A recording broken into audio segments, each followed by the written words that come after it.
మేము కూడా మీ గ్రామాన్ని సందర్శించే అవకాశం వస్తుందని ఆ భగవంతుని కోరుకుంటూ ఇది 75 సంవత్సరాల క్రితం 60 మంది భజన ట్రూప్ నేర్చుకున్న కార్యక్రమం. ఇది 60 మంది భజన ట్రూప్. నాకు వచ్చేసరికి 45 మిగిలారు. సుమారు 40 నుంచి 50 లోపే మిగిలారు. ఇప్పుడు వాళ్ళల్లో వీళ్ళ అమ్మగారు ఒక్కతే మంచం మీద ఉంది, ఇంచుమించు నడవలేని పరిస్థితిలో. 65 నలుగురు వెళ్ళిపోయారు దరిదాపు. ఆ ట్రూప్ భజన పోతుందేమో, భజన అనలేరేమో అనుకుంటే మొత్తం మీద నా తపనకి వాళ్ళ టాలెంట్ మొత్తం చూపించారు. సర్వదా కృతజ్ఞుడి. నేను అనుకున్నది నిజంగా నెరవేరినట్టే. వాళ్ళ చాలా సంతోషం. ఇంకా వెంకటేశ్వర స్వామి వారి గుడి నిర్మాణం ఎందుకు అనిపించాడో భగవంతుడు. ఏదో కృష్ణారామ అనుకుంటా పల్లెటూరులో రిటైర్ అయి కూర్చుందాం అనుకున్నామండి. నిజంగా అసలు ఏ కోశానా నేను చేసే పని కాదని, కానీ భగవంతుడు నాతో అనిపించాడు. వాడే తగ్గిస్తాడని ధైర్యం.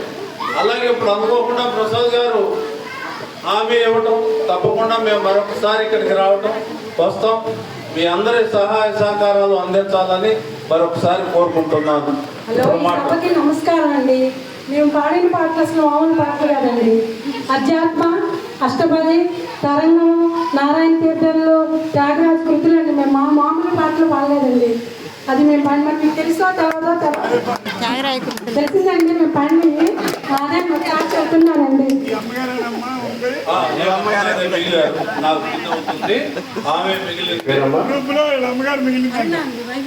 అరుణ గారు మరియు మంచి కీర్తనలు పాడారు. ఎవరూ పాడలేదు.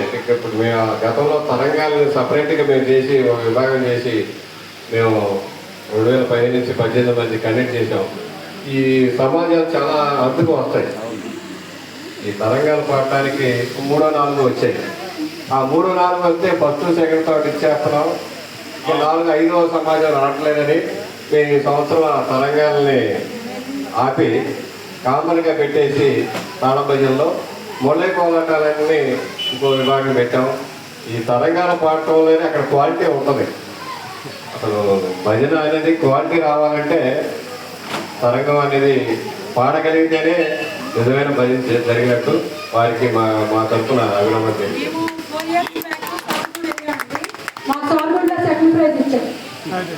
అప్పుడైతే పెద్దవాళ్ళు ఉన్నారు. 70వ దశకంలో కృష్ణా జిల్లా బహుమతి వచ్చిందండి. 70వ దశకంలో ఆ ట్రూప్, ఈ ట్రూప్ లో మొదలైంది. కొంచెం స్టార్ట్ అయింది. తప్పకుండా ఏదో ఒక రోజు ఫస్ట్ ప్రైజ్ వస్తారు. నా నమ్మకం ఉంది. ఆ భగవంతుడు ఆశీస్సులు కలగాలని కోరుకుంటున్నాను.